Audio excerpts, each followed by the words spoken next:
भुलाबाई पण एक पार्वतीचे म्हणजे शक्तीचे रूप आहे व दुष्टांचा संहार करण्यासाठी आदिशक्तीने 9 रूप घेऊन दुष्टांचा संहार केला।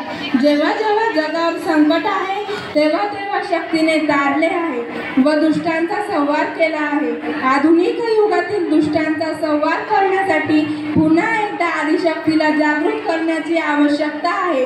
याच आदिशक्तीचा जागर आज आपण भुलाबाईच्या गीतातून करणार आहोत। चला तर मग भाद्रपदाचा